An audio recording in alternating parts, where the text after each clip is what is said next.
Doctor Mirza Ghalib, আপনার কাছে পর্যায়ে আসতে চাই। ছাত্র শিবিরের অন্তত দুজন নেতা, তার মধ্যে রাকসুর ভিপিও রয়েছেন, তারা খুব স্পষ্ট করেই এখানে বলেছেন, প্রথম আলো, ডেইলি স্টার, উদীচীর কথা বলা হয়েছে, একজনের ভাষায় তছনছ করে দেওয়ার কথাও এখানে ছিল। এই ঘটনাগুলো কি আসলে ছাত্র শিবিরের যে দায়, এই পুরো ঘটনায় উস্কানি দেওয়ার যে অভিযোগ তাদের বিরুদ্ধে আসছে, সেটা তারা এড়াতে পারেন কিনা? পরে যে বিবৃতিতে তারা দিলেন, যেখানে তারা বলছিলেন যে এগুলো ওই দুজনের ব্যক্তিগত বক্তব্য, স্লিপ অফ টাং তাদের ভাষায়, দায় এড়ানোর সুযোগ আছে কিনা? জি মঞ্জুর, থ্যাংক ইউ, ধন্যবাদ। আমার বোধহয় আমি আলোচনাটা আরেকটু পেছন থেকে একটু শুরু করি যে কোনো একটা সমাজে যখন এরকম সিচুয়েশন তৈরি হয়, তখন অ্যানার্কি, রায়ট, সিভিল ডিসঅবিডিয়েন্স এবং ভায়োলেন্স এটা অনেক সময় ঘটে। যেমন আমরা আমেরিকাতে 1968 সালে যখন মার্টিন লুথার কিং অ্যাসাসিনেটেড হয়, তখন আমরা দেখছি যে প্রায় সপ্তাহখানেকের উপরে এখানে ভায়োলেন্স ছিল। 2020 সালে যখন পুলিশের নিরাপত্তা হেফাজতে জর্জ ফ্লয়েড, একজন কৃষ্ণাঙ্গ যুবক, মারা যায়, তখন আমরা এখানে বেশ ম্যাসিভ ভায়োলেন্স দেখছি। তো জুলাইয়ের মধ্য থেকে উঠে আসা তরুণ নেতা ওসমান হাদিকে যখন আমরা দেখলাম যে প্রকাশ্য দিবালোকে অ্যাসাসিনেশন করা হয়েছে এবং তার খুনিরা ধরা পড়ে নাই, তার মৃত্যু সংবাদ যখন আসছে, তো বাংলাদেশের যে বিক্ষুব্ধ তারুণ্য, যারা গত 15 বছর একটা ফ্যাসিবাদী সরকার ব্যবস্থার মধ্যে নিষ্পেষিত হয়েছে, এটার এগেনস্টে রিভোল্ট করছে এবং এখনকার সিস্টেম নিয়ে তাদের মধ্যে ডিসস্যাটিসফ্যাকশন আছে, হিউজ ডিসস্যাটিসফ্যাকশন আছে। আইন ঠিকমতো চলতেছে কিনা, বিচার ব্যবস্থা ঠিকমতো চলতেছে কিনা, এই হত্যাকাণ্ডের বিচার তারা পাবে কিনা, এইটার সাথে সরকার জড়িত কিনা, ষড়যন্ত্রকারীরা জড়িত কিনা, এরকম নানান প্রশ্ন আছে।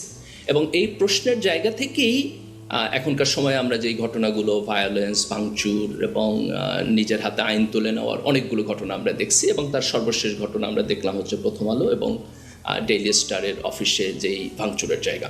তো এখন উদীচী এবং ছায়ানট আছে, এবং উদীচী এবং ছায়ানট আছে। তো আমি এটাকে দুইটা কমেন্ট করব এখানে। প্রথমত যে এটাকে আমি এই জুলাই গণ অভ্যুত্থানের পরে যেই একটা সিস্টেমের প্রতি অনাস্থার জায়গা থেকে তরুণদের বিক্ষোভ, এই জায়গা থেকে আমি ঘটনাটাকে প্রথমে দেখার চেষ্টা করি। ডক্টর গালিব, সেটা যদি বলেন, এই বিক্ষোভের যে শিকার যাদের হওয়ার কথা, আপনার কথা অনুযায়ী সেটা তো সরকার হওয়ার কথা, সেখানে প্রথম আলো, ডেইলি স্টার কেন চলে আসলো, বা উদীচী, বাম, ছায়ানট কেন আসলো?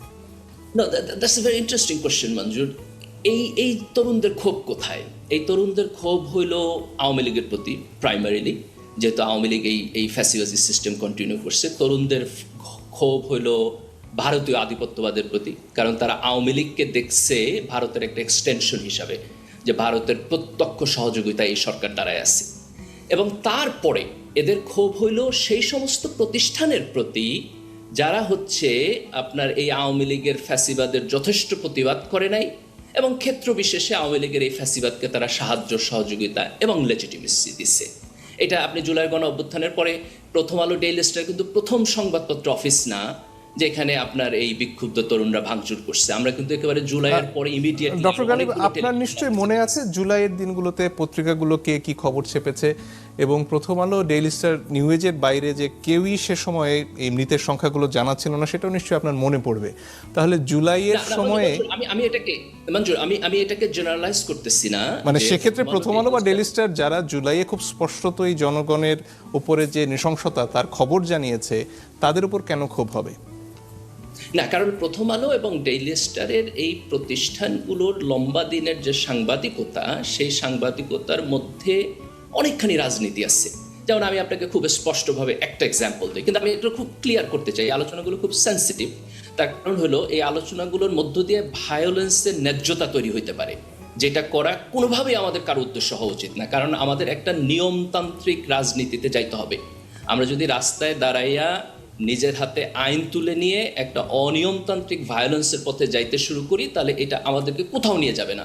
মানে আমার প্রশ্নটা কিন্তু ছিল সেখানেই, যে ছাত্র শিবিরের এই দুই নেতা সেই যে সহিংসতা, সেটাই উস্কে দিয়েছেন কিনা।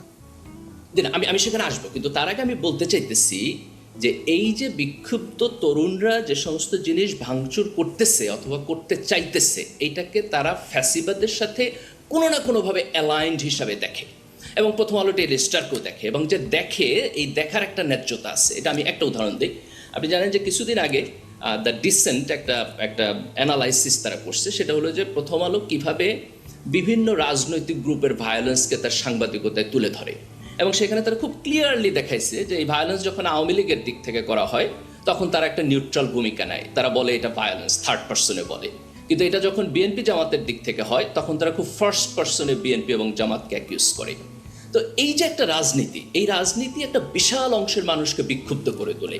সেই বিক্ষুব্ধতার কারণে ডক্টর গালিব, এই আলোচনা তো নিশ্চয়ই করতে পারেন, কিন্তু আপনার কাছে আমার প্রশ্ন খুব সুনির্দিষ্ট। সেটা হচ্ছে এই যে ছাত্র শিবিরের দুজন নেতা তারা যে কাজটি করেছেন, যে বক্তব্য দিয়েছেন, তা দিয়ে তারা আসলে সহিংসতায় উস্কানি দিয়েছেন কিনা? না, আমি খুব ক্লিয়ারলি আপনার কোশ্চেনে আসবে, কিন্তু আমি যদি ব্যাকগ্রাউন্ডটা ছাড়া কোশ্চেনের উত্তরে যাই তাহলে কোশ্চেনের উত্তরটা আপনার রেলেভেন্ট হবে না। আমি জাস্ট ব্যাকগ্রাউন্ডটা এই কারণে বলতেছি যে এই আমার মনে হয় ব্যাকগ্রাউন্ডটা বলা হয়ে গেছে এরই মধ্যে, তাই না? হ্যাঁ, না, আমি একটু এটার সাথে কানেক্ট করি। এখন এই ব্যাকগ্রাউন্ডের জায়গা থেকে যদি আমরা দেখি যে এই বিক্ষুব্ধতা যেই অংশটা প্রকাশ করছে সেই অংশটার মধ্যে ছাত্র শিবির একটা পার্ট কিনা, এই পার্টটা বোঝার জন্য আমাদের এখানে তিনটা কম্পোনেন্ট আছে। একটা কম্পোনেন্ট হলো ছাত্র শিবিরের দুইজন খুব বড় মাপের নেতৃবৃন্দ। একজন হচ্ছে আপনার রাজশাহী বিশ্ববিদ্যালয়ের ছাত্র শিবিরের সভাপতি এবং তিনি সেখানকার ছাত্র সংসদের ইলেক্টেড অফিসিয়াল, আর একজন হচ্ছে আপনার জাহাঙ্গীরনগর বিশ্ববিদ্যালয়ের সেক্রেটারি। তারা দুইজন যে বক্তব্য দিচ্ছেন সে বক্তব্য ইনফ্ল্যামেটরি, সে বক্তব্য ভায়োলেন্সকে উৎসাহিত করে, এতে কোনো সন্দেহ নাই, এবং এই বক্তব্য ইনঅ্যাপ্রোপ্রিয়েট। এটা হচ্ছে আমাদের ডাটা পয়েন্ট 1। ডাটা পয়েন্ট 2 হলো ছাত্র শিবিরের কেন্দ্রীয় পর্যায় থেকে তারা এই বক্তব্যের জন্য দুঃখ প্রকাশ করেন নাই, কিন্তু তারা বলছেন এটা স্লিপ অফ টাং, এটা ভুল হয়ে গেছে, এটার পক্ষে দাঁড়ান নাই। তো পক্ষে না দাঁড়ানো ভালো, কিন্তু দায় দায়িত্ব নিতে হবে এবং দুঃখ প্রকাশ করতে হবে। এটা হচ্ছে আমাদের ডাটা পয়েন্ট 2। ডাটা পয়েন্ট 3 হলো যে এই ভায়োলেন্সের জন্য যারা অ্যারেস্ট হয়েছে তাদের মধ্যে ছাত্র শিবিরের লোকেরা আছে কিনা, তাহলে আমরা বুঝবো যে তাদের এই বক্তব্য কি রেটোরিক, এই বক্তব্য কি শুধু ইনফ্ল্যামেটরি, না তারা এই প্রক্রিয়ার সাথেও জড়িত। তা আমার বোধহয় এটার জন্য আমাদের ইনভেস্টিগেশন পর্যন্ত অপেক্ষা করতে হবে।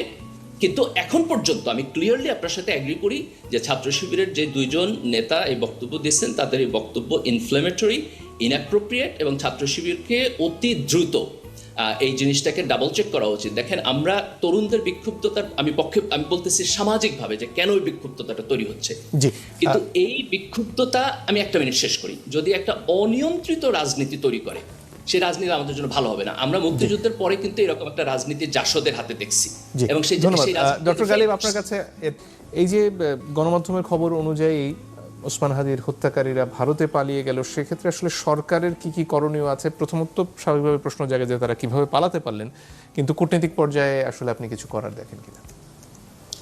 আমার বোধ হয় যে কূটনৈতিক পর্যায়ে ভারতের সাথে আমাদের একটা আলাপ আলোচনা এবং সম্পর্ক বিল্ড আপের জন্য আমাদের কাজ শুরু করতে হবে, এবং এইখানে ভারতের একটা বড় দায়িত্ব আছে। সেটা হলো যে বিগত সময়ে তারা বাংলাদেশের জনগণ, বিভিন্ন রাজনৈতিক দল এদেরকে ইগনোর করে যেরকম একটা স্পেসিফিক পলিটিক্যাল পার্টির সাথে সম্পর্ক তৈরি করছে, এবং সেই পলিটিক্যাল পার্টির যেই ফ্যাসিস্ট রুল এটা তো শেষ পর্যন্ত টিকে নাই। এখন সেইখান থেকে ভারতের মুভ অন করতে হবে। তো ভারত যদি মুভ অন করে বাংলাদেশের সাথে একটা সম্পর্ক তৈরি করতে ইন্টারেস্টেড না হয় তাহলে তো আমরা এটা রিভিল করতে পারবো না।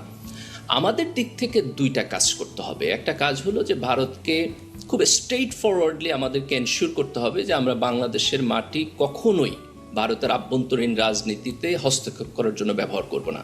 এই ব্যাপারে আমাদের একটা ন্যাশনাল কনসেনসাস থাকা উচিত, এবং 7 সিস্টার্স ইত্যাদি যে সমস্ত পলিটিক্যাল ইস্যু আছে এগুলো যেন আমরা রাজনীতিতে এবং গভর্নমেন্টের পক্ষ থেকে কোনো ইনফ্ল্যামেটরি ল্যাঙ্গুয়েজ হিসেবে যেন ব্যবহার না করি। ভারতের আভ্যন্তরীণ কাজ ভারতের আভ্যন্তরীণ কাজ।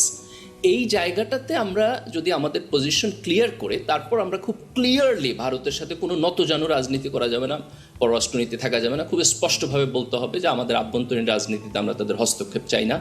বাংলাদেশের জনগণের সাথে তাদের একটা দীর্ঘমেয়াদী সম্পর্ক তৈরি করতে হবে, কোনো স্পেসিফিক পলিটিক্যাল পার্টির সাথে না, এবং সেই জায়গায় আমাদের কোঅপারেশন থাকবে। এখন দেখেন, এই স্পেসিফিক ইস্যুতে যখন জনগণ দেখতেছে, যে কারণে আমি আগে ক্ষোভের কথা বলছি, দেখেন জনগণ দেখতেছে এখানে শেখ হাসিনার একটা ফ্যাসিস্ট রুল ছিল, সে পালায় কোথায় চলে গেছে? ভারতে চলে গেছে। ভারত তাকে হচ্ছে আপনার রাজনৈতিক আশ্রয় দিল। জনগণ দেখলো যে প্রকাশ্য দিবালোকে শরীফ ওসমান হাদিকে অ্যাসাসিনেট করা হয়েছে, যারা করছে তারা ছাত্রলীগের রাজনীতির সাথে জড়িত, এবং তারা পলাতক হয়ে কোথায় চলে গেছে? ভারতে।